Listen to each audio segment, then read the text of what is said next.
Hey, architecture firm owners and emerging leaders. Get ready for unparalleled insight into the development of a world-class architecture firm and a worldwide organization driving the digital transformation of the design and construction industry. With Build Smart, the podcast that's changing how our profession operates. We share the incredible stories behind innovation in the building industry with my friend and co-host, Patrick McLeamy, FAIA, former CEO of the international architecture firm, HOK. You know, Yamasaki's office or firm lasted during his lifetime. And when he passed away, I think that was the end of the Yamasaki office. Helmut did not want that. He wanted a firm that would live out and grow beyond the founders. In Season 1, discover the untold stories behind HOK's meteoric rise, from 150 employees in St. Louis to a powerhouse with over 1,900 staff members and 27 offices worldwide. You know, they weren't as polite as the Kojima people. That was just boom. And anytime you have a creditor, whether it's Kojima or the bank, that wants their money, unless you can raise money someplace else, you are out of business. Bankrupt. And hold on tight for Season 2, where Patrick takes us on a new adventure as chairman of Building Smart International, shaping the future of digital transformation in the design, construction, and operation of built assets. Ian Howell, Ken Harold, and I, Ken was my technical representative from HOK. The three of us took a tour of Europe of 5 cities in 5 days. Very busy time. Simply follow the link in the show notes to subscribe to Build Smart now and uncover lessons that will transform you and your architecture firm.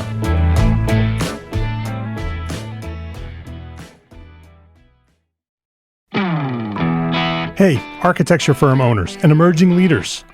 Get ready for unparalleled insight into the development of a world-class architecture firm and a worldwide organization driving the digital transformation of the design and construction industry. With Build Smart, the podcast that's changing how our profession operates. We share the incredible stories behind innovation in the building industry with my friend and co-host, Patrick McLeamy, FAIA, former CEO of the international architecture firm, HOK. You know, Yamasaki's office or firm lasted during his lifetime. And when he passed away, I think that was the end of the Yamasaki office. Helmut did not want that. He wanted a firm that would live out and grow beyond the founders.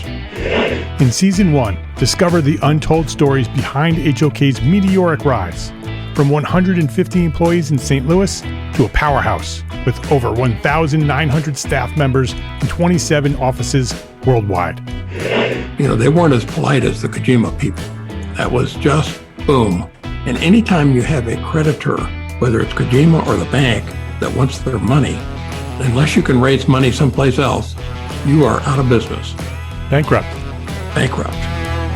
And hold on tight for Season 2, where Patrick takes us on a new adventure as chairman of Building Smart International, shaping the future of digital transformation in the design, construction, and operation of built assets. Ian Howell, Ken Harold, and I, Ken was my technical representative from HOK. The three of us took a tour of Europe of 5 cities in 5 days. Very busy time. Simply follow the link in the show notes to subscribe to Build Smart now and uncover lessons that will transform you and your architecture firm.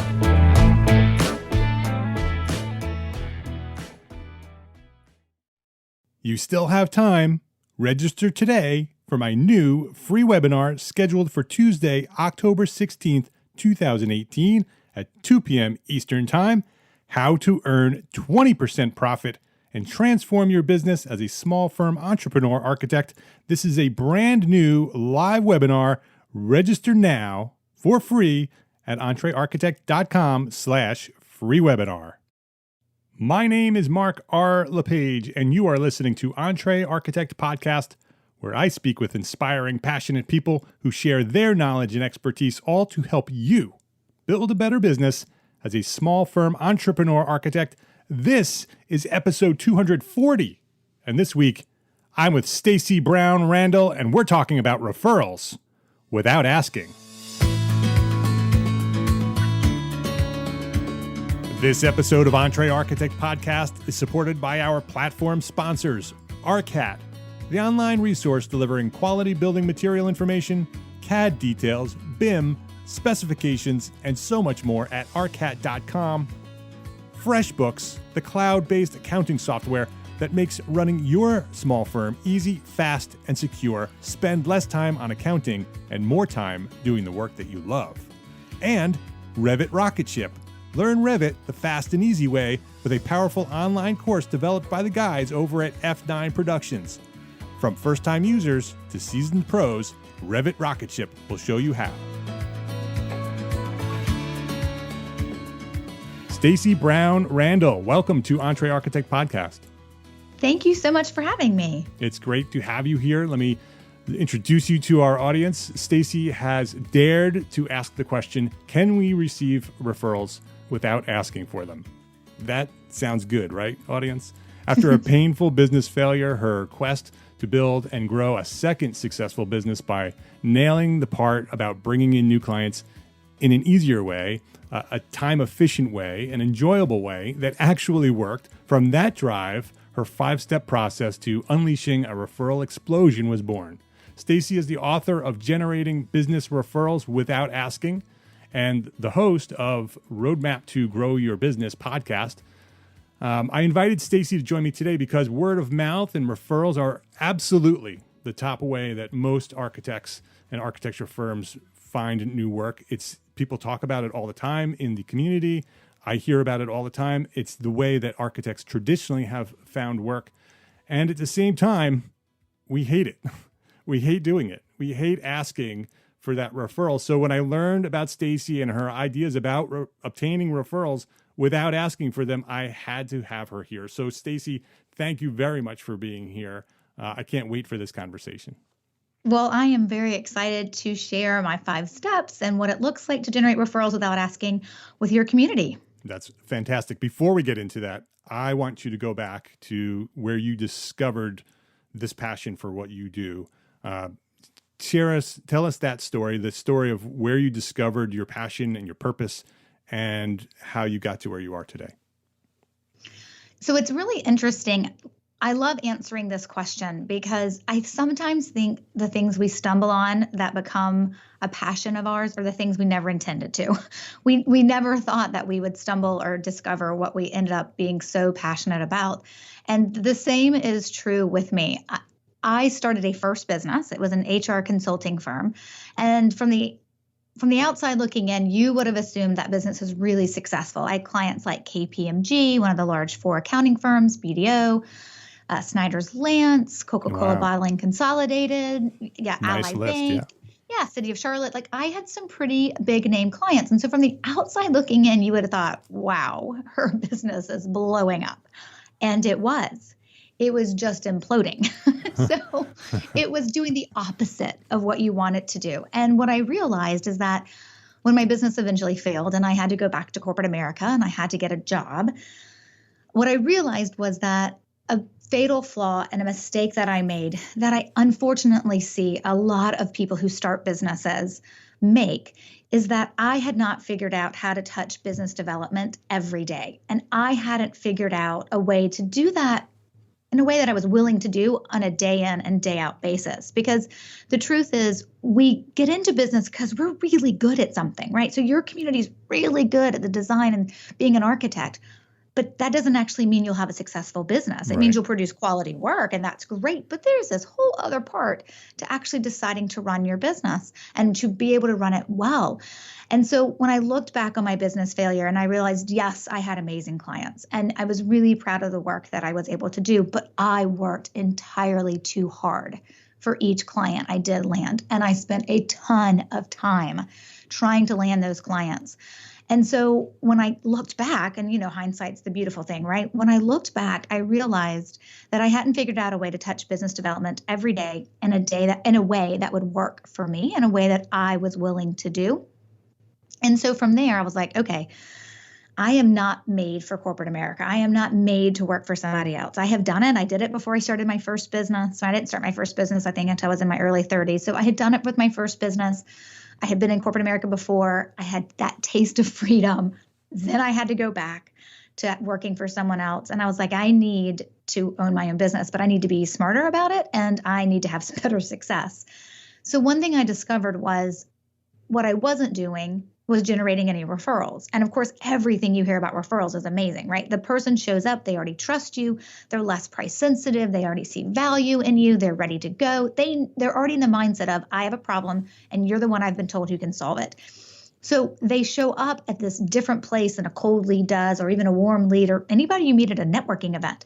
They just show up at this different place and it's easier to close business. And you have typically a better working relationship with them because there's this level of trust that's been developed that they come with. It doesn't have to be developed over time. And so I was like, whoa, totally missed a massive opportunity here. But how do you get referrals? And then that's when I started doing my research. And all the research said, yes, you absolutely can have referrals, but you're going to have to go ask for them. And that just kind of hit me from a place of, yeah, that feels like making a cold call. So I call asking for a referral like a cousin to a cold call. I just don't want to. If I don't have to, I don't want to. And so I knew that if asking for referrals was the only way to generate referrals, it wasn't going to work for me. But then I started thinking about, wait, what is a referral? Like, what's the human dynamic? What's the psychology behind why it happens? I think asking actually hurts your chances. So literally, I teach people how to generate referrals without asking, not because I set out to build a business around this, but I could not have another business failure. And when I started my second company, which was a business and productivity coaching practice, when I started that business, I was like, I can't go through another failure. Family can't go through another failure. Like, I need something to be successful or I'm going to be stuck with a job forever. And so I just kind of started figuring out referrals for myself because I needed to have that success. And then because I happened to be coaching small business owners and a lot of solopreneurs, and they started saying, what are you doing to grow so fast? I mean, I was raising my rates on them. I was shrinking the number of days I was available. I got to a place where I was only working 2 days a week and I was making multiple six figures doing that. And they're like, what's happening? And I would say, well, I get most of my business by referrals and it just saves a lot of time and makes you a lot more money. And they're like, how? And so I started teaching my solopreneurs, my small business owner clients, my steps. And what I realized is, oh, wait, it's 5 steps. The more I taught it, the more I realized, oh, it's 5 steps. And that's what I distilled it down to. And then from there, I actually started saying, this is actually what I want to do. I want to, I love coaching and I love that one-on-one time I have with my clients, but I can help so many more people all across the country. And we have an international community now inside the Growth by Referrals program. And I want to be able to help more people because everybody should know how to do this.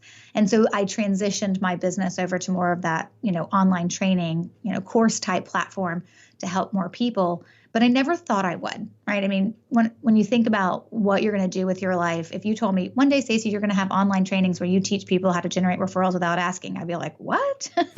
But that's how I am here today. I mean, it started with a business failure and a need to do it differently. And so I put in the work to figure out what that looks like. Yeah. And you're clearly passionate about this topic. You can hear it in your voice. You can hear it in your story. I'm not going to stand in your way. Because I think everybody who's listening right now wants to know what these 5 steps are. So rather than getting too deep into anything else, let's roll right into your 5 steps. What's the first step? How do we do this? Great. So can we back up for one quick second absolutely. and let's just make sure we're all defining a referral in the same way. Yep. And it's interesting. I only say that because I get a lot of people who they go through the program and they're telling me like what referrals they've received. And I'm like, that's not a referral. And I realize we have over diluted the term referral today so that we're not really quite sure what we're talking about. So I always find everybody knows what a cold lead is, right? That is a cold lead. This is somebody you called, you emailed, right? It's somebody who may have found you online in some way, shape, or form, but they're a cold lead. And then you have warm leads, right? They may be the people you meet at networking events or at trade shows, or you've known them in your past. And then there is the introductions where somebody says, hey, Stacey, you and Mark need to know each other, right?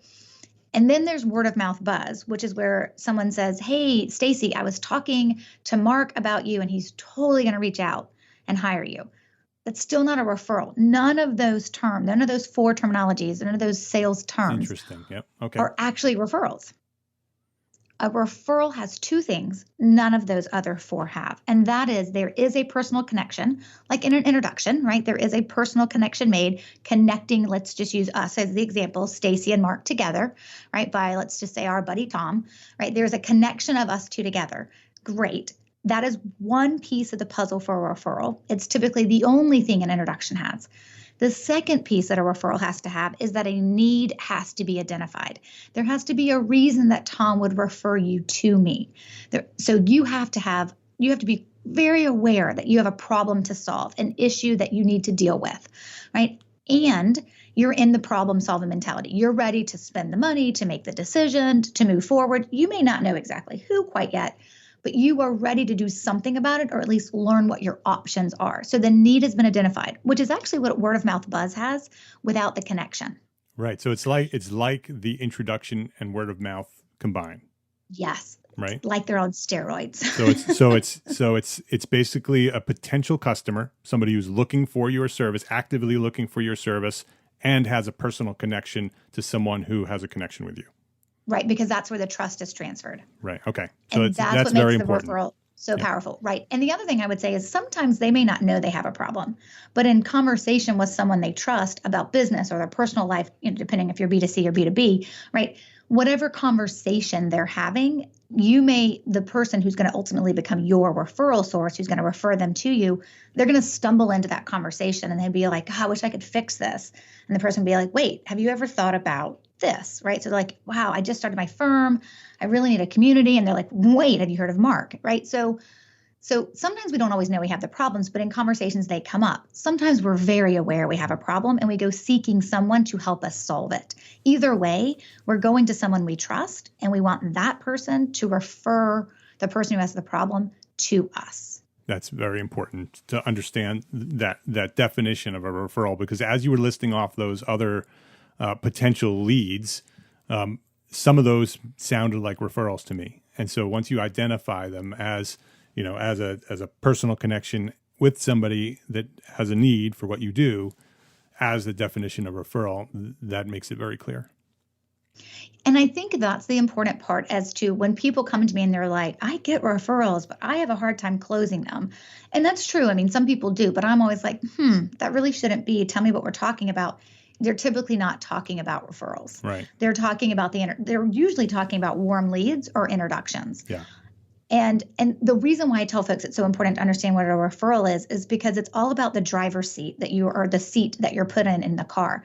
A word of mouth buzz puts me in the back seat. Someone's been talking about me, someone needs me, but I don't know who they are and you didn't connect me to them. Right? So I'm in the back seat. An introduction puts me in the back seat too, because I just got introduced to someone, but now I'm like, are we going to have coffee or do they need me? Do you think they need me, but they're not quite sure? Like, there's just extra work involved to get there. And a warm lead is what I typically tell folks is it's usually sometimes when someone says, so-and-so needs your help, so call them. That's the same thing. There's no connection or need identified, but someone thinks they have a need. Right. So it's just really important to understand some people will.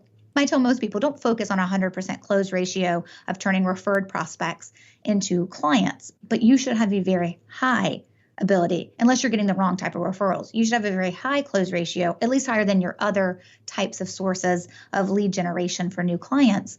And so when you're not having that ability to turn those referrals into actual clients, I typically tell folks, well, that's because they're not showing up as a true referral. They're missing a piece, the trust from the referral source with the connection or a true need they're ready to solve. They're just missing something. Right. And now I understand why it's so important to define referral, because that leads right into step one, because you can't do step one without understanding what a referral is and what it isn't. So let's roll into step one. Perfect. So step one, I always say, so I'm going to talk about these 5 steps, and I'm going to assume you already have a very important foundation built.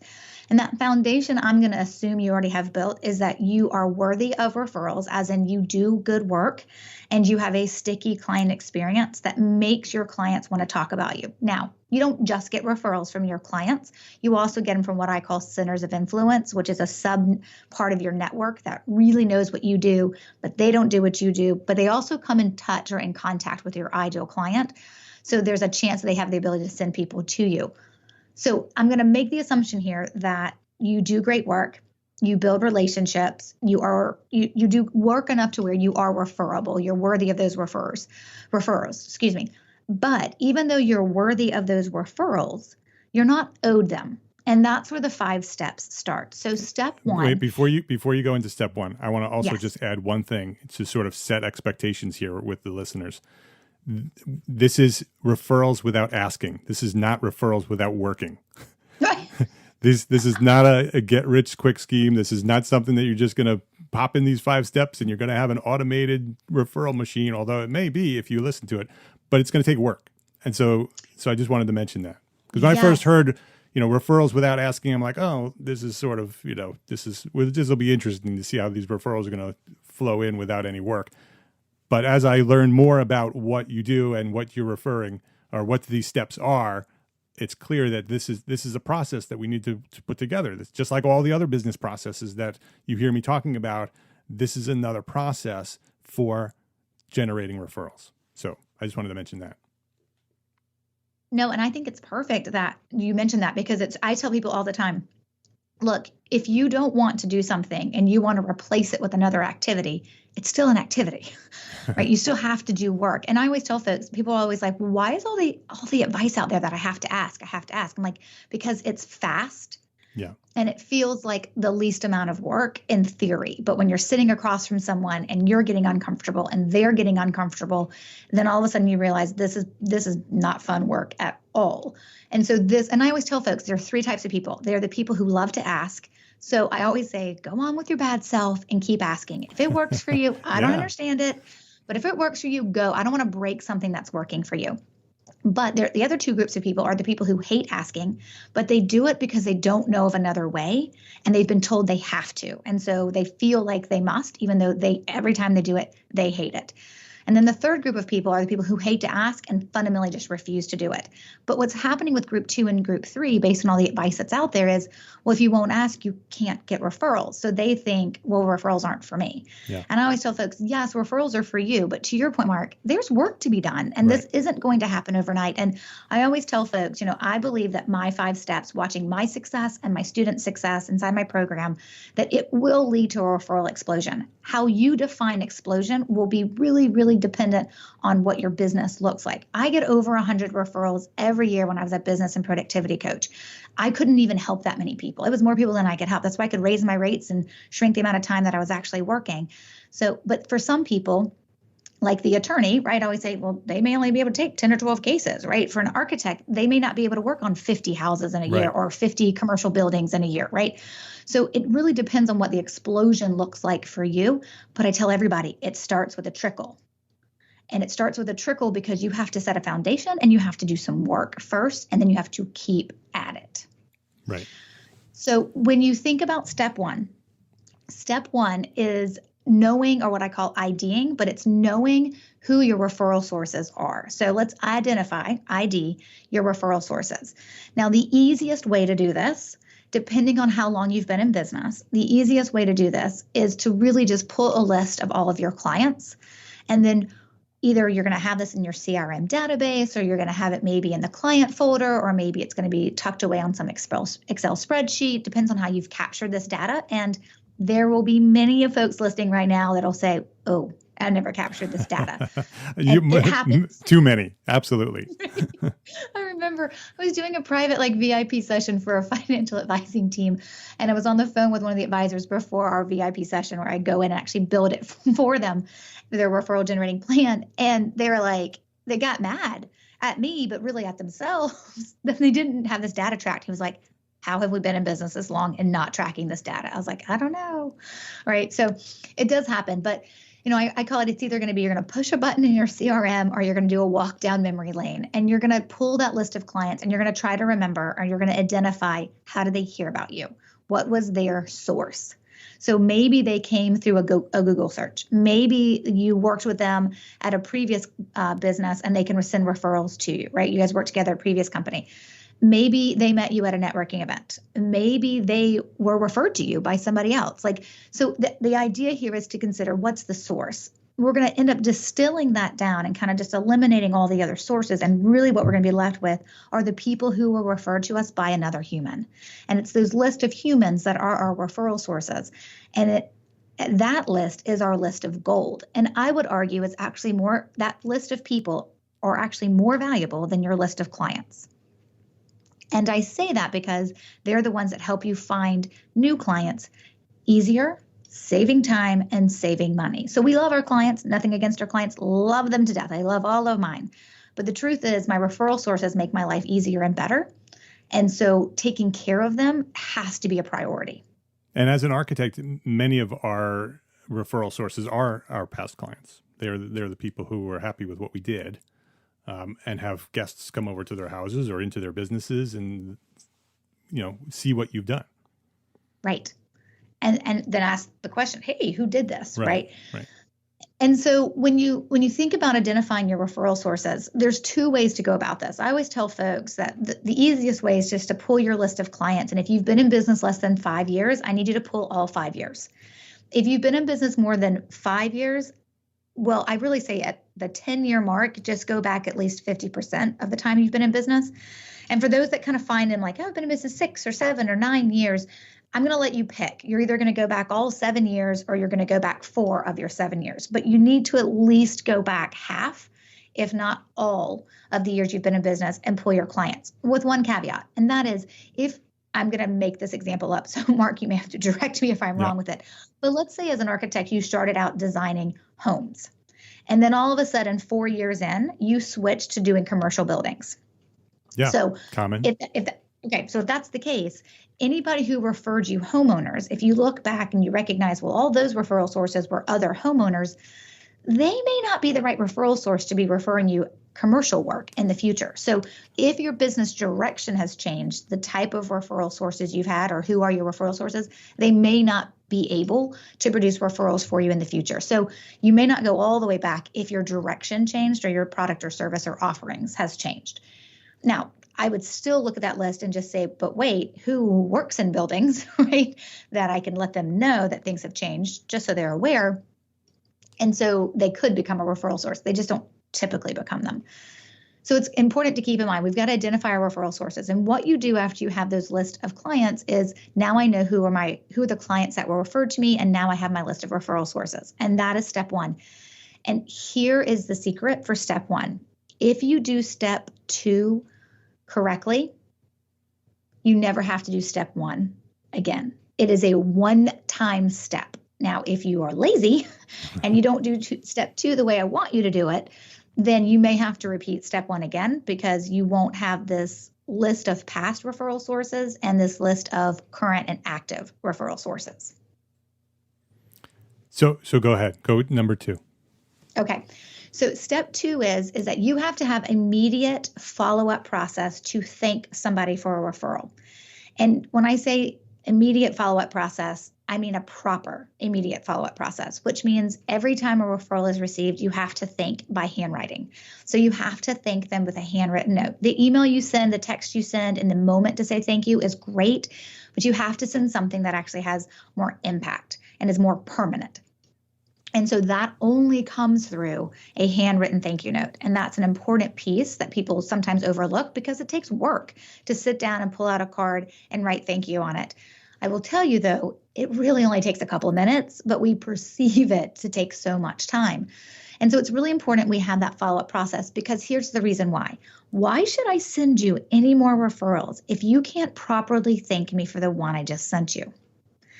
And when we're receiving those referrals, we're tracking it. So we're putting it into our database. We're putting it into an Excel spreadsheet, whatever it is that you want to use. I use an Excel tracker because I just think it's easier. And every time someone is referred to me, I am capturing the date they were referred. I am capturing who referred them to me and the name of the person who was referred, that prospective new client.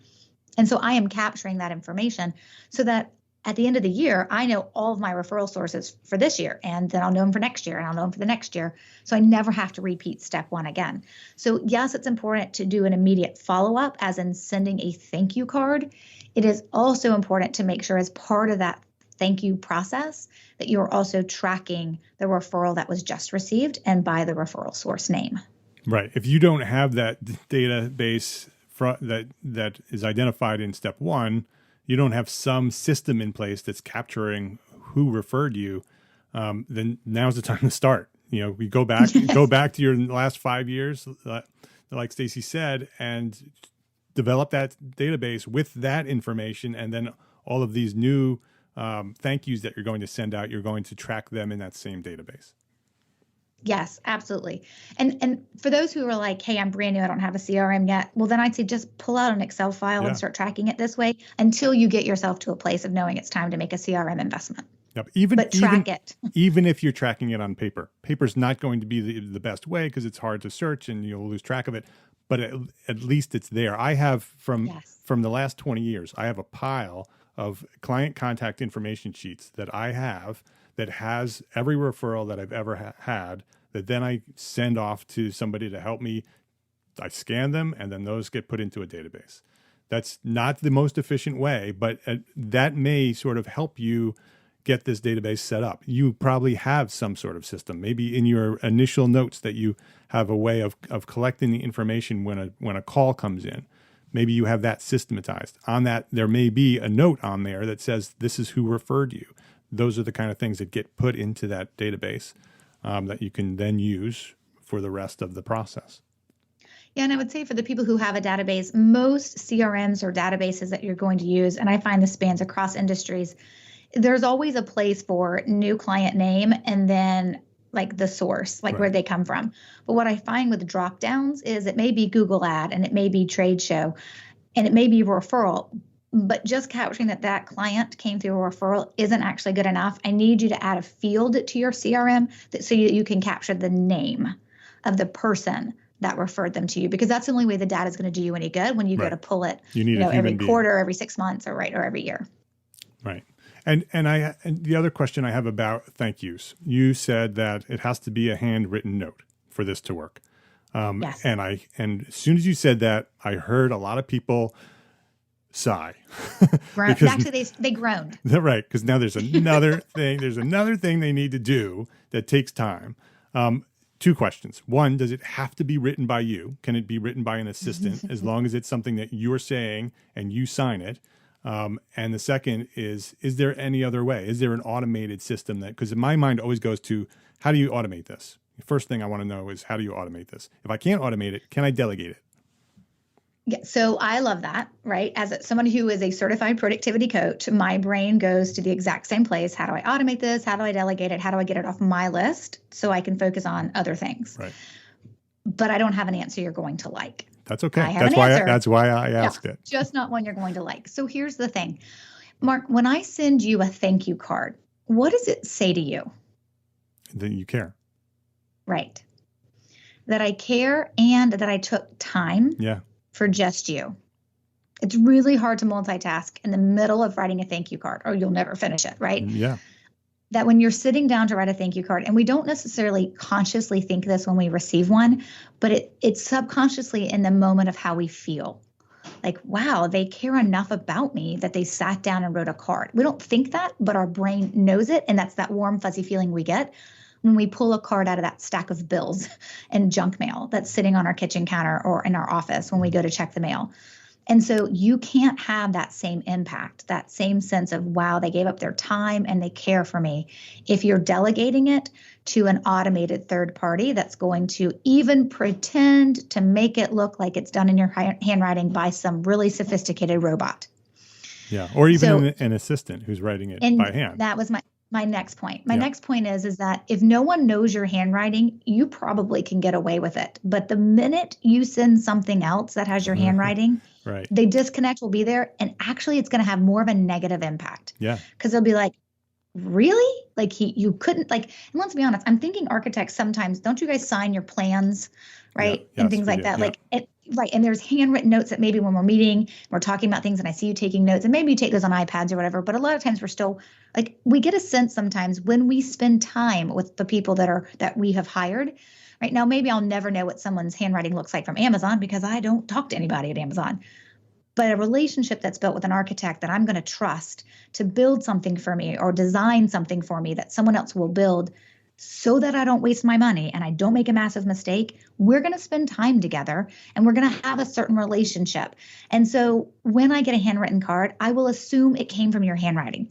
If in the future I ever discover that you outsourced that or you delegated that, it will cheapen the effect on me. Yeah. And at that point, it's even more negative than it would have been if you had just like almost told me in advance, I'm going to send you a thank you card, but I'm not going to write it.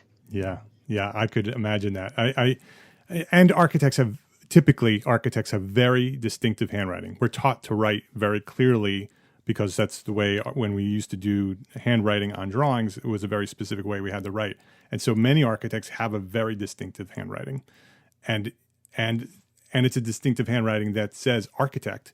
And so if somebody who's not an architect is writing these, it's going to be very clear that it's not you. The other thing is that I just wanted to follow up and confirm what you're saying about thank you cards.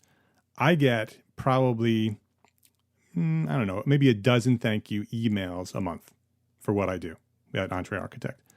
And I get maybe one or two handwritten thank yous every couple of months. So maybe one a month of a handwritten thank you. The emails are important and they're my fuel. I love it. It's something that makes me continue to do what I do. And if you are considering thanking me, please do it because it makes me feel so good. But when I get a handwritten note thanking me, I treasure it. I save it. I put it on my wall. It is so important to me that somebody took 5 minutes out of their life and wrote down the words, thank you for what you do. You have an impact on my life. It makes me, it is everything to me. And so I absolutely agree with you that handwritten by you is worth every minute of that time that it takes to do it. Absolutely. And I think that sometimes like it's almost as if we separate our brains on this issue. We know exactly how it feels when we receive one, but it's like we jump to the other part of our brain that says, oh my gosh, it takes time to have to send them. But we know how it makes us feel when we receive one. And it's the same thing with me, right? Like I will get handwritten thank you cards from my students inside my program or VIP clients or whatever. And I'm always like, oh my gosh, thank you so much. Like, and I'm like you, I save it and I have a place that they go and I love it. And when I'm having a down day, I'm like, well, I'll just read what all these people who love me. But I also love the emails. So I would tell folks that if you need something that's immediate, like I need them to know right this second, I got it and I love them, right? Then send the email, but you then follow up with a thank you card. And that's super important. Even if somebody sends you over 3 referrals in a month, they need 3 individual thank you cards. The only exception to that is if you get like 2 referrals or 3 referrals, like multiple referrals in a week. Then you may combine them all into one thank you card. But if they're coming separately, like it's handwritten thank you notes.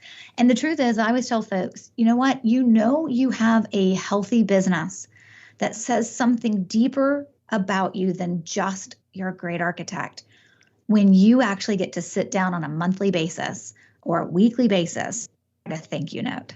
Yeah. If you haven't written a thank you note because you haven't received a referral, I'm not talking about you've received referrals and you sent the email and not the thank you note, but that should be a wake-up call for you.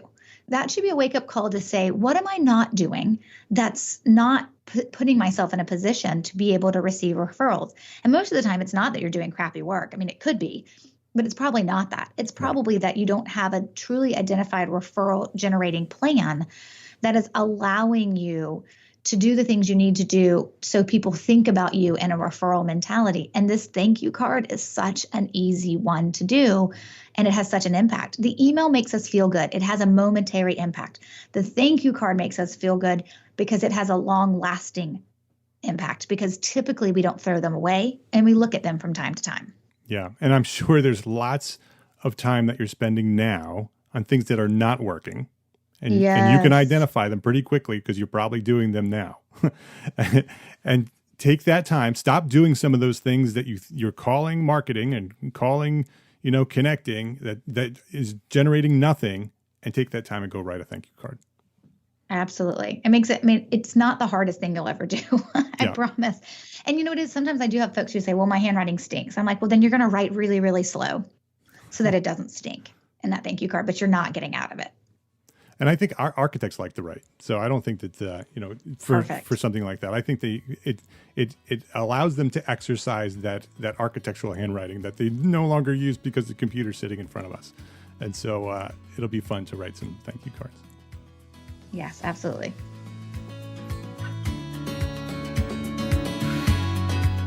Let's take a quick break to say thank you to our platform sponsors here at EntreArchitect. You know this would not happen without them, so we appreciate them.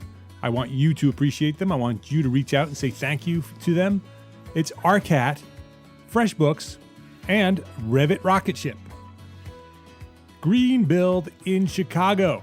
It's coming up in November. Are you going? Are you going to be there? If you are going to Green Build, check out ARCAT at booth 529. That's booth 529. Pop that into your head if you're going to Green Build.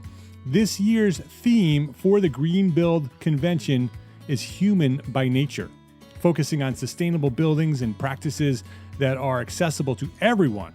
Did you know that you can use ARCAT to find lead data on building products? ARCAT's powerful search engine can help you find the product information that you need to meet all of your environmental needs. Best of all, like everything at ARCAT, this is free too. It's free.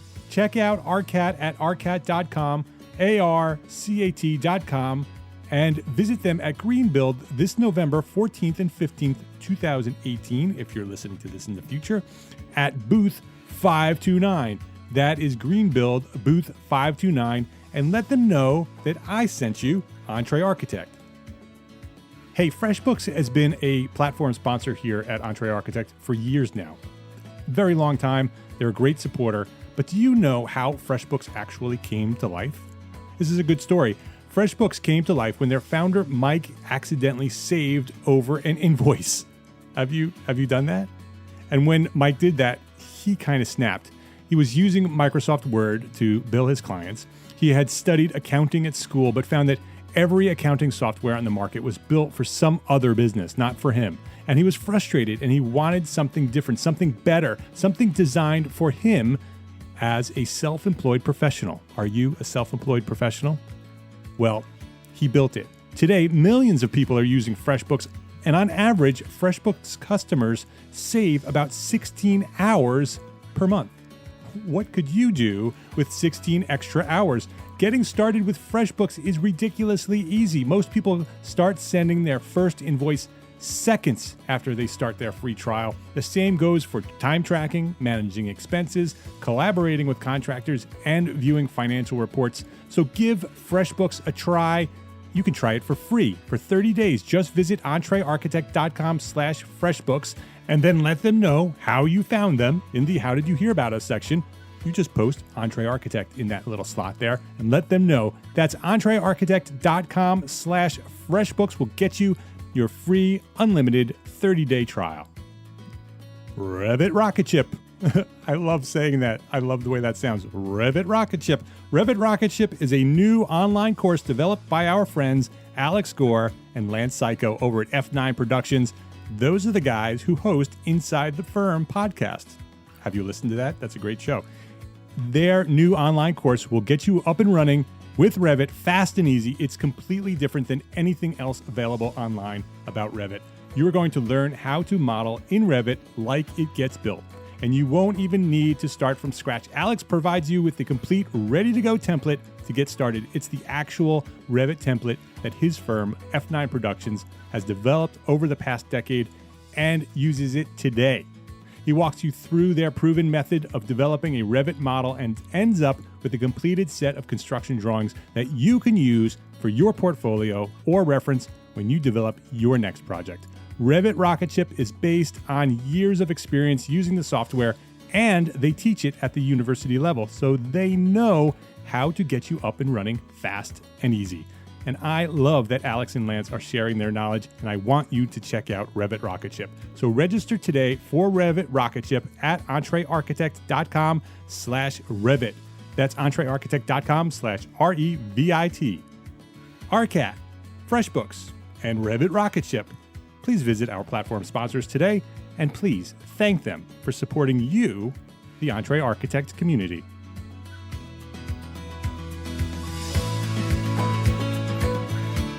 So you said something about a specific plan, and that sort of leads us into step 3. It does. And so I always tell folks that step 3 of these 5 steps is what I refer to as the meat and potatoes. I even call it that inside the course. It's the program. It's the meat and potatoes. And we need to make sure that in between of thanking people for referrals received, what are we doing that's allowing us to really be able to move ourselves into our referral sources subconsciousness so that we're in a position to receive more referrals. So it's the what we do in between those thank you cards. Mm-hmm. And the thank you cards are going to be written just when a referral is received, but we need to build a 1-year plan. We need to look at our referral generation on a year in and year out basis. And what I tell my students is we're building a wash, rinse, repeat model. I don't want you rebuilding this every year. You will tweak things. You will not want to do the same thing over and over again, always. And you will figure out what works and what doesn't work for your personality and being authentic for yourself. But we need a 12-month plan or a 1-year plan. And when I say 12, I try not to say 12 months because then people think they have to do 12 things. And that's not what I'm saying. We need a 1-year plan that allows you to do 3 things really, really, really well throughout that 12 or that 1-year plan. And that is, it's first focused on outreach, or what I call touch points, to your referral sources. So anything you're going to do that's going to be outreach or touch points to your referral sources is going to be what they need because they're the hero. So they may not need another educational seminar from you, but they may love to be thanked and acknowledged, right? Just for being a supporter of your business.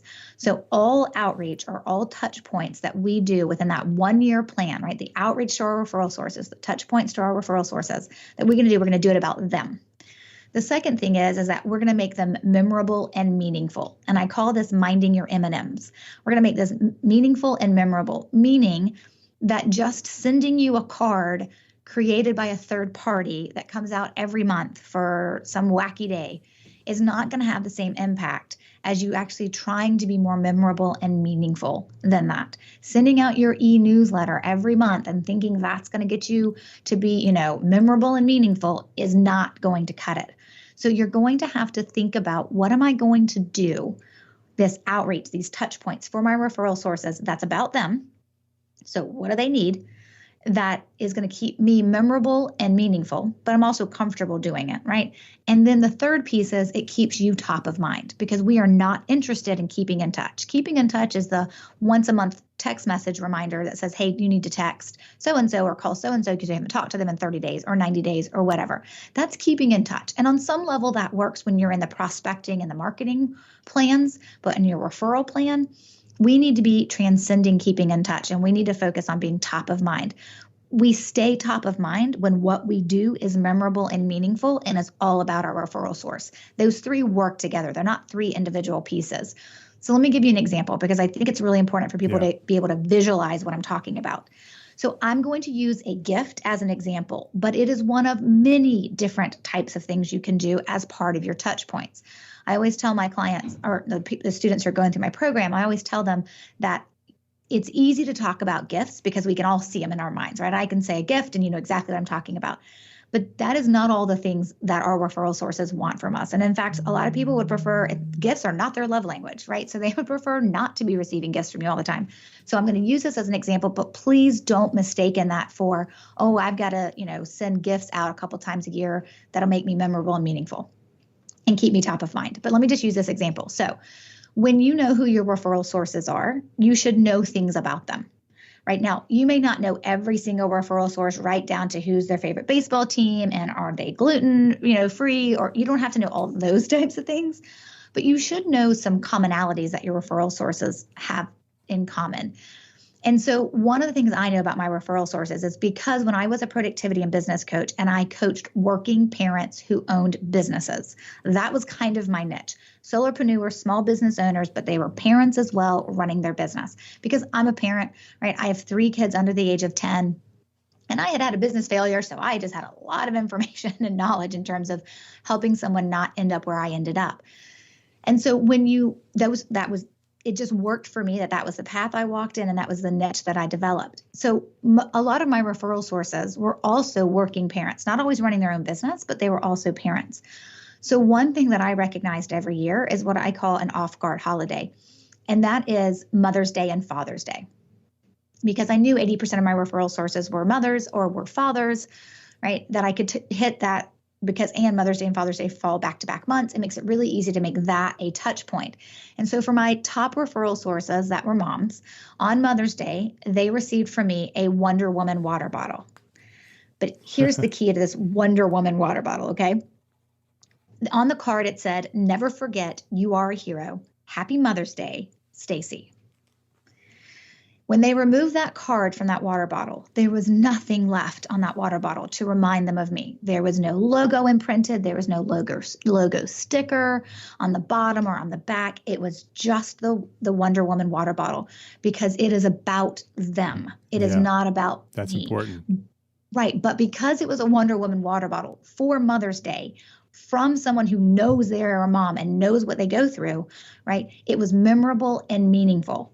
And it kept me top of mind because they continued to use it, and they would post it on social media and they'd be like, "Stacey, I need another water bottle. My daughter stole mine," or, whatever it is. I still see pictures today on social media of someone. I remember I saw a picture just a couple months ago, and one of my referral sources, her daughter was holding it. And I was like, that has to be a brand new one, because mine broke after like 2 years. So and it's been a couple of years. So I'm hoping that's a new one. Maybe it just lasted longer for them. But the truth is that they felt seen. They felt cared for. And those things are less than $10. So it wasn't like I spent a ton of money. Now, shipping obviously costs a little bit more. And it didn't take a ton of time to make those cards for them. But it was all about them. It was, what do they need? They need to be seen. They need to be acknowledged. They need to be recognized. They need to know that I know what they do for me, and I see it and I appreciate it.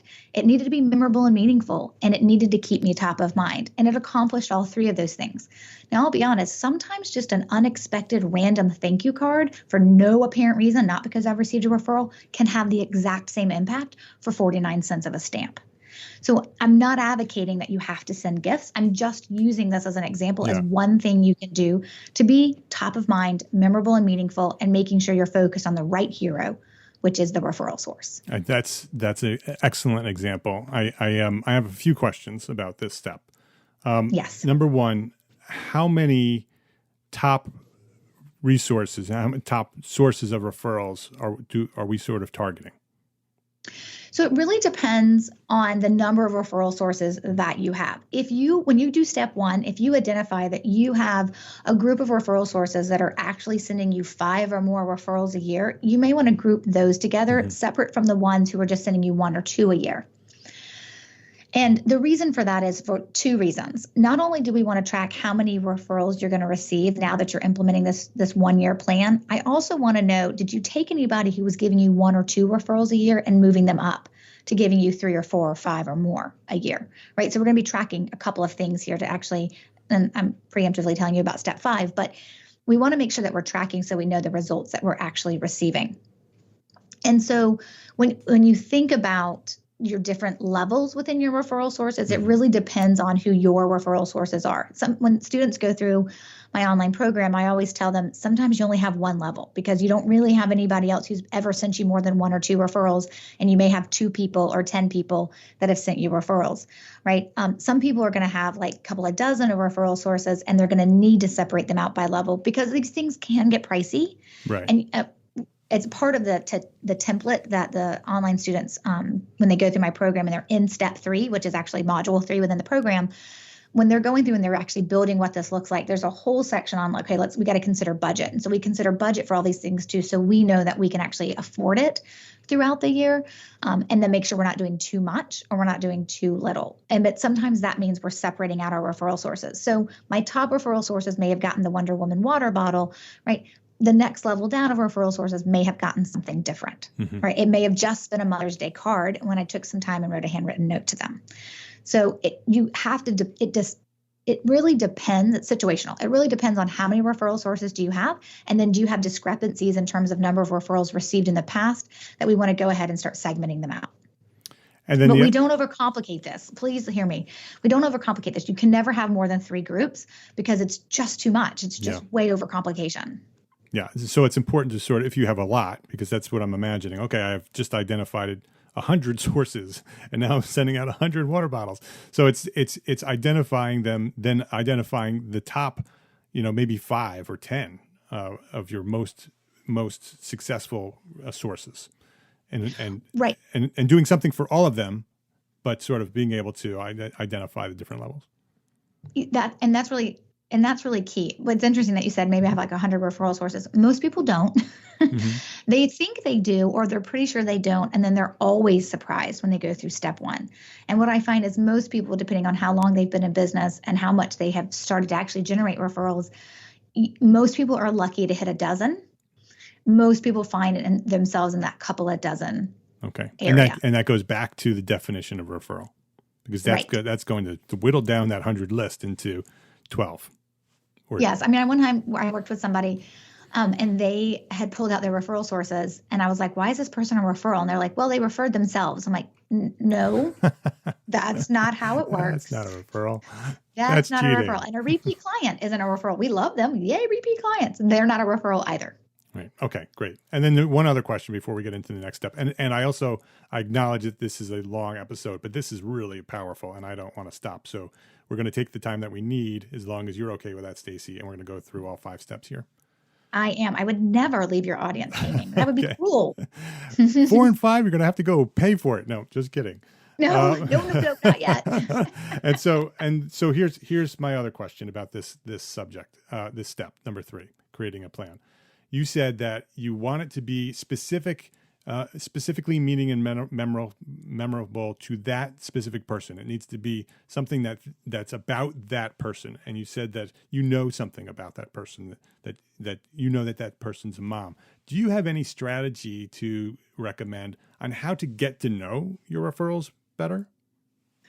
So here's one thing that I would say. Some people start out my program and they're like, okay, these are people who've referred me. Not really quite sure why, but I love them for doing it, right? And so sometimes I tell them you need what I call like a jumpstart touch point. And sometimes that means that we look at jumpstart touch points in like a couple of different ways, but specific to your question, sometimes it means you actually need to like go spend some time with them. Right. And if they're not local, you need to get on the phone with them or get on Skype with them and be like, hey, can we have a virtual coffee? I want to talk more about you. I want to learn more about your business.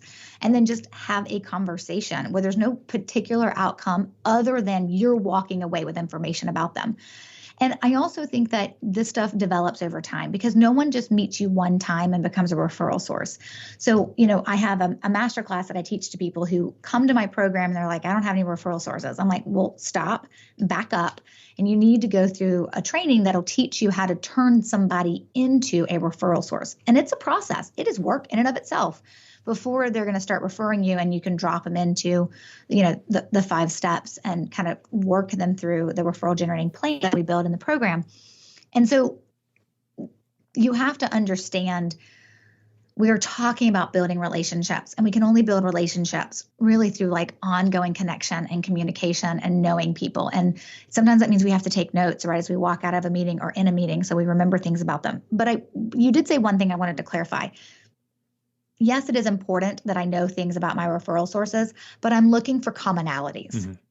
Because commonalities amongst my referral sources makes it easier for me to actually execute on a touch point. So the fact that I know a number of my referral sources are working parents, right? So moms and dads, that makes it easier for me to execute on a memorable and meaningful touch point, even if I'm doing it for 20 people, right? Because it's still memorable and meaningful to them when they receive it. It doesn't really matter that it also went out to 19 other people. It matters to them. So it's not like I need to know that this referral source is a Yankee fan and this one's a Red Sox fan and this one's a Braves fan and this, I don't need to know that type of stuff. I can.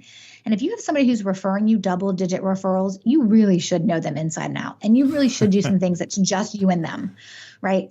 Like I had a top referral source every year consistently sent me more than 10 referrals. And they were a godsend, particularly when I was starting out.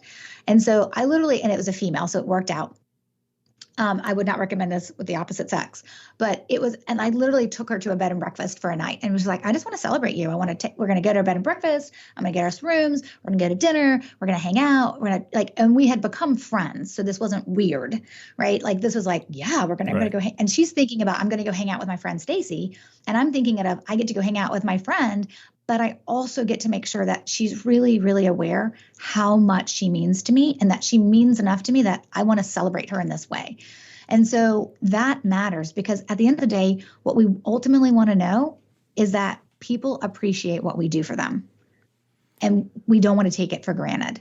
So yes, know things about your referral sources, but don't overcomplicate this by trying to figure out everybody who has the favorite color blue and everybody has the favorite color purple. Like that's too much. Right. And then I've also read about referrals that you need to have like 15, 20, 25 touch points a year in order to have to stay in the top of mind. What do you recommend in terms of how many times we're touch pointing these people? So when you hear people say you need, 15 or 22 touches a year, what they're talking about is keeping in touch. Right. Yep. And we are transcending that, and we are moving into memorable and meaningful. And so our top of mind will be drastically less than that. So with my students, what I always tell them is you're aiming for 4 to 8, but the sweet spot is 6 to 8. Okay. And it really depends on what you're doing. If I send a water bottle for Mother's Day or Father's Day, and then I don't do anything else till the fall, I'm going to be okay. If I just send a card for Mother's Day and Father's Day, I may want to do a touch point before the summer is over. It really just depends on what you're doing, and it depends on who you are as a person and what you're comfortable doing. And then, do you want to spend time with your referral sources? Because if I throw an event for my referral sources, that has impact much longer than if I just send you a thank you card, even though that has impact in its own way, right? So it also depends on what you're doing and what it looks like and your personality. I don't want some introvert feeling like they got to go out there and hang out with people every day for coffee. I mean, they would fire me, right? Like as they should, because it isn't authentic to them. Right. And that is one of those pieces we have to keep in mind. I actually like playing golf very little and only with my husband. And really, I'm actually sitting on the golf cart, drinking a beer and reading a book while he is playing, and I'm hitting at a couple of holes.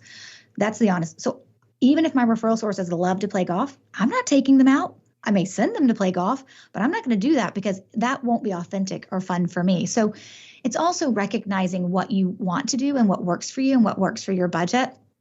And so we kind of have this like brainstorming formula that we go through in the program that helps people figure out what their touch points are supposed to look like and what they're willing to do. But the overdoing it, I think, is where people get ourselves into trouble and feeling like I got to do something every month. And then we go into, well, how do I make this easy? Okay, let me just send you a card every month and then I'm done. That's not going to be memorable or meaningful. Now, I will say, and I feel like when I say this, I'm like, and everybody knows the company I'm not saying, right? When I say this, I actually do think there are ways to use third-party tools to help and augment and supplement and complement your referral generating plan. But you've got to remember that if the whole plan is just outsourced robots, so to speak, doing stuff for you, you're never going to have the impact you need or want. Right. So too little isn't going to work, and too much is going to be ridiculous on both ends. Because if you get memorable and meaningful gifts from somebody every 6 weeks, it's going to be like, I know your strategy now. This is ridiculous. This is not the intent. And so something like, every few months, getting something that's, a meaningful, thoughtful connection keeps you in the top of my mind and will be the first person you refer when you're ready to refer somebody. Right. Absolutely. All right. Well, if we do step 4. Yep. Right. So here's the thing. As I mentioned, step 3 is the meat and potatoes. I tell people when they come to the program, step 3 is going to take you the longest time, but none of this should take you more than a couple hours total from start to finish. So in terms of what I mean, building it, executing on it's a little bit different. But if step 3 is the meat and potatoes, then step 4 is the secret sauce that makes those meat and potatoes actually taste good and actually have the results we're looking for. So as we talked about, the reason why I'm here talking to your community today is because I'm teaching a way to do this so that you never ask. But we do need to make sure that we are planting referral seeds so that when people do think about us, because we are top of mind, we want to be the one that jumps to the top of their mind when they have an opportunity to refer someone. And so we need to figure out the best way to plant referral seeds. Now, inside the program, there's like dozens and dozens and dozens of scripts and languages, and this is how you build it out, and this is what it looks like, so they can just weave it into their language, into how they do business. Yep. I mean, from how you answer the how's business question all the way down to what do you say in a touch point, all the way down to, what do I say if I'm hosting an event just for referral sources. Like we inundate with language, because the language piece is what I found is why I call it the secret sauce, is because that's the piece that most people struggle with the most. Well, what do I say so that makes step 3 worth all my time and energy and investment? And so I always say we got to plant referral seeds. And really what that is, it is dripping in this idea of referrals in a way that is authentic and genuine. The minute it's not, you're doing it wrong. It's authentic and it's genuine, and it's always looping back to the fact that you're thankful for what they are doing. And so that's really that secret sauce of step 4 is like, how do we plant referral seeds? So let me give you an example. Yeah. So Mark, if I were to ask you, how's business? This may not be your response, but what is the typical response you hear people giving when someone says, how's business? Busy. I get busy. That. Yes. Yeah. I get or busy. slow. It's either one or the other. Right. I'm busy or I'm slow. Yeah. Sometimes you get busy. Sometimes you get great. And I always say, and if they're being really honest, they may tell you it's slow or it sucks. Right. So when we think about that response, right now, I'm not saying you're going to use this language I'm about to give you to answer that question in a better way. And it's going to automatically generate a bunch of referrals for you, because seeds bloom over time and they need constant watering. And so you have to keep that in mind as you're planting those referral seeds. But a better way to answer the question, how's business, is to say, thanks so much for asking, Mark. It's actually great. I had this great meeting last week with someone who was referred to me, and I can't wait. We're about to build in this modern home that's going to be really cool, right? So I planted the seed that this client was referred to me, but I didn't dwell on it. And I didn't look at you and say, so do you have any referrals for me? Right? I just dropped it in. I just said, hey, I got this client last week that's by referral, or, oh my gosh, business is great. I just onboarded 3 new clients and each of them came through referral, which makes my life so much fun. Yeah. Right? And it makes me so happy, that we're doing this great work that people are referring us. Yeah. And you don't have to be cheesy about it, and you don't have to go on and on about it. I mean, it's a sentence, and at the end of the sentence is a period. And then you stop talking and you let the person respond to that. Now, some people will hear that you said referral and they'd be like, oh, who referred them? Or are you getting a lot of referrals? What's that look like? And then we've got a whole conversation.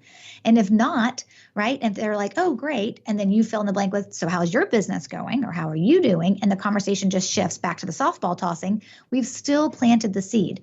Again, not everybody we plant a seed with in that way is going to bloom into a bunch of referrals, but people start hearing that and they start understanding and equating your brand to referrals. Yeah, that's great. I love that. Okay, so let's go into step 5. Yeah. So step 5 is, most people would say, is the least sexy step of all the steps we're going to do, but it's really a critical one.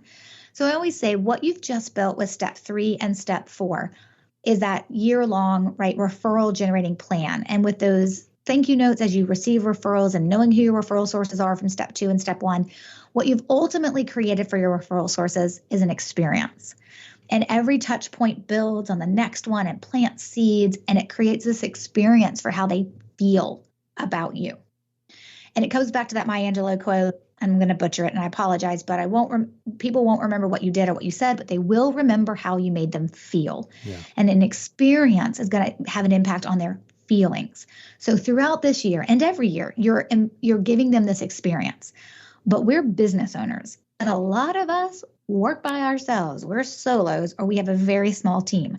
So whereas, yes, our referral sources need an experience, you, my friend, we need a process. And so step 5 is how do we take this plan we just built with this language we're going to use, and how do we turn it into a process within our business so that we actually execute on it? To your point, are there parts we can automate and delegate? If I'm buying water bottles for my top referral sources, I don't have to be the one that orders them, right? And if the cards are going to be like stock cards with like a picture on it, and then I'm just going to write a note, I don't even have to be the one that orders the cards, right? But I may have to be the one that actually writes the note. I don't need to be the one that mails them. So you have to create a system, or a kind of like, I call it processitizing your plan within your business, so it becomes part of your workflow. So that when you say, I'm going to do water bottles on Mother's Day, and now it's Labor Day, you're like, oops, missed that opportunity, because the plan lived on some Excel document or something, and it never made it into your workflow and your processes. And so in actually in module 4 inside the program, I actually teach, like, what does this look like to automate this into your workflow, depending on some different technology softwares that you may use. But at the end of the day, it's just making sure these things you want to do get into your calendar or your task list so they actually happen.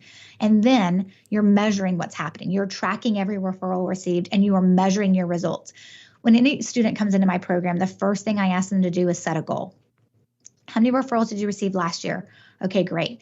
Based on what you've received in the past, where do you want to receive this year? And sometimes their goals are crazy and I have to bring them back down to earth. And sometimes they're undershooting their goals. Like if you've only ever received 6 referrals and you're like, just want to get 7 next year. I'm like, that's not good enough. We're going to try to double that, right? But the idea there, or even triple that, but the idea there is that we got to also have a goal we're aiming for, and we're measuring our success and we're tracking if it's working. Because when people come into my program, they're in it forever. It's not like a 1 year, one and done. Like you're in it forever. You have access forever. And every year we do a plan, a refresh, which allows people to like, okay, it's going to be 2019. Let's set our plan for 2019. What are we tweaking? How did we do? What worked? Let's be honest about what we didn't do that impacted our results.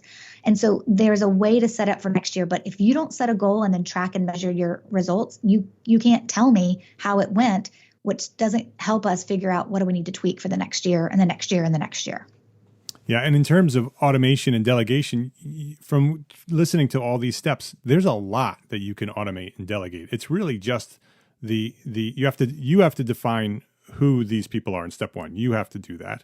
And the actual thank you cards, somebody else can be buying those thank you cards. They can be setting them up. They can give you a list of who you're writing to today. And all you do is write. And then they take them and Correct. they mail them. And so you can go through this whole process, and the things that are important that you are doing, you need to do. But everything else can be automated or delegated. And then, like step 5, track it. If it's like every system that we talk about here at EntreArchitect, you have to track it, because then you don't know whether it works or not, and you don't know how to improve it. Right.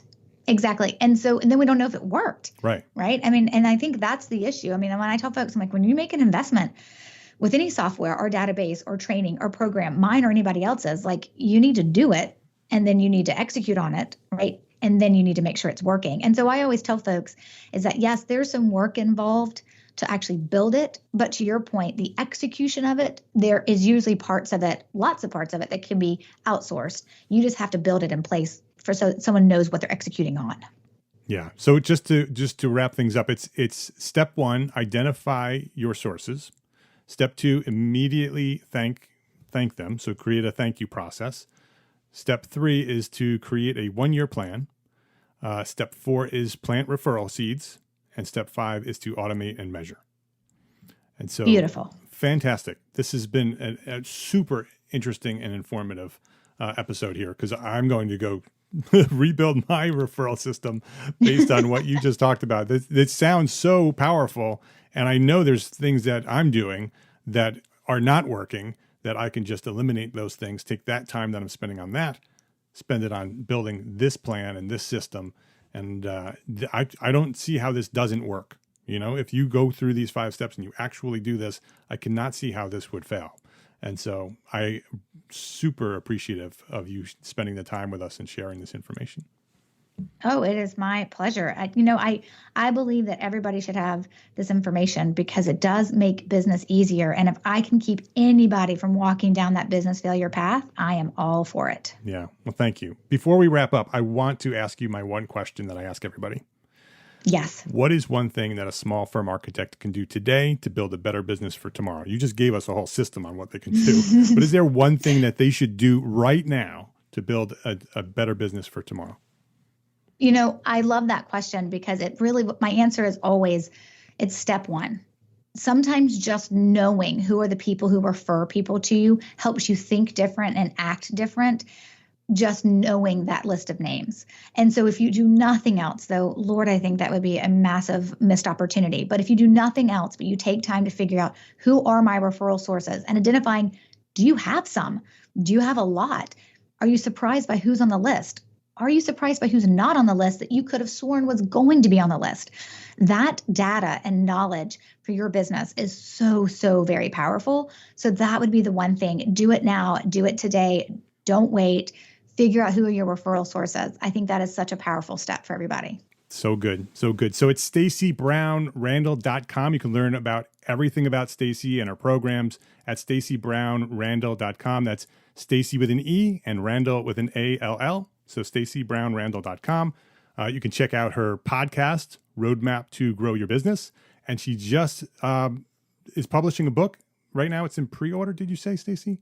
Yes, it is live launch on October 16th. All right. So that's pretty close. That's actually maybe the release of this podcast, or it may be a week ahead, but go check it out. It'll be linked up on the show notes at episode 240. It's called Generating Business Referrals Without Asking. So go check that out.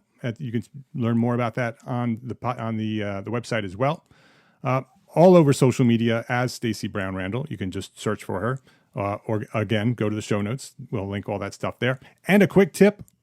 If you love this episode, if you go to StaceyBrownRandall.com and scroll all the way down to the very bottom, I found an article that talks about the 5 steps to generate referrals. It's there, including a PDF that you can download. And I think, Stacey, you said that you also did a podcast on the same topic that sort of goes through it as well. I did. I know some people are readers, so the articles are great for them, and some people are podcast listeners. So it's episode 15 on the Roadmap to Grow Your Business podcast, and it's basically going through those 5 steps again. And from the show notes page, you can download the 5 steps cheat sheet. All right, cool. So, and that article, I went through the article. It's very complete, dives deeper than we did here, although we dove pretty deep today as well. So, Stacey Brown Randall, this has been a fantastic conversation. I appreciate you so much for coming here and for sharing your knowledge at EntreArchitect Podcast. Thank you so much for having me. It was a pleasure.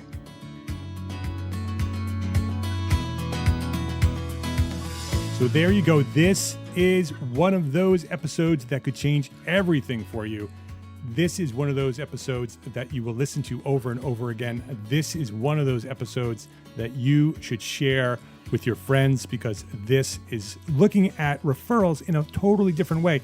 It sounds so simple and intuitive when you break them down into those steps, but it really is. When you look at those 5 steps, and if you implement that plan, those 5 steps, and you do those things, it's going to change the way you get work. I constantly hear from people, how do I get more work? How do I get more work? How do I get more work? This episode just taught you how to get more work. So share this with all your friends, because this is a game changer. EntreArchitect.com/episode 240. EntreArchitect.com/episode 240. That's the link to share. Please share it on Twitter, on Facebook, by email. Tell your friend next door. Please share it. That's the way we're growing here. We are growing exponentially every month, and it is because you are sharing each and one of these episodes. Hey, and tag me while you do it, because I want to know how you do it, and I want to say thank you. So please share this episode 240. And you still have time to register for my new free webinar scheduled for Tuesday, October 16th at 2 p.m. Eastern Time. If you're listening to this on release, you don't have much time. You have a few days. It's closing on Monday. So if you want to register for this free webinar, it's going to be good, and you want to see this, and it's all new. I haven't ever taught on this before. So EntreArchitect.com/free webinar, how to earn 20% profit and transform your business as a small firm entrepreneur architect. Do you earn 20%? Well, I'm going to show you how at this free EntreArchitect special session webinar. I'm going to show you step by step how to develop a powerful profit plan that you can use that will transform your firm from a struggling studio to a thriving creative powerhouse. Do you want a thriving creative powerhouse? I know you do. Struggling with the numbers? I will make it simple. Register now for free at EntreArchitect.com/free webinar. I want you there. Go register right now. My name is Mark R. LePage, and I am an entrepreneur architect, and I encourage you to go build a better business. Focus on the business. Remember, profit, then art. I encourage you to go build a better business so you can be a better architect. Love, learn, and share what you know. Thanks for listening. Hey, and have a great week.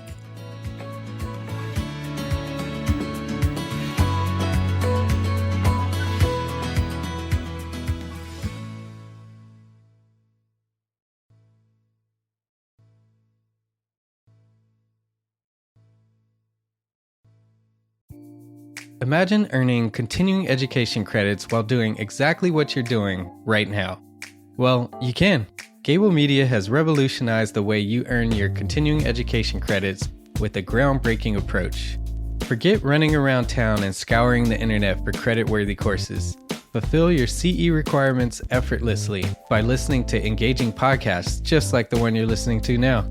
Our podcasts are designed to educate, entertain, and inspire, all in a user-friendly environment. But wait, there's more. Architects, Gable Media is also approved as an AIA continuing education services provider.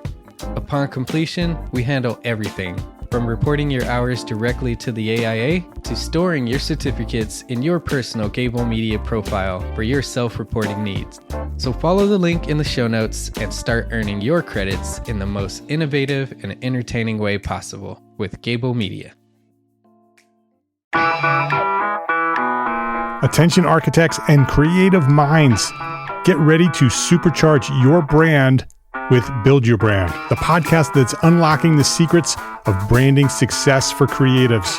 Hey there, it's Mark Arlepage, founder of EntreArchitect, and I'm inviting you to join my friend, architect marketing expert Jeff Eccles at Build Your Brand podcast, where he explores the captivating stories of the world's top brands and transforms their lessons into powerful moves for small firm architects and creatives like you. In Season 1, Jeff shares the thrilling tale of Southwest Airlines, where he dissects their journey to the summit and distills it into strategies tailor-made for you. It's important to keep in mind that companies like Southwest compete in the real world, just like you, and face real-world challenges, just like you. You might be surprised at how similar those challenges are to the struggles that you grapple with on a day-to-day basis. Don't miss out on your blueprint for success. Subscribe, tune in, and let's build your brand together. You may have noticed that the very best brands in the world are also known for having somewhat unique corporate cultures. That's often the glue that holds everything together when they encounter those rough spots. We don't do it because it inconveniences the passengers to whom we are primarily dedicated, the short haul, frequent flyer.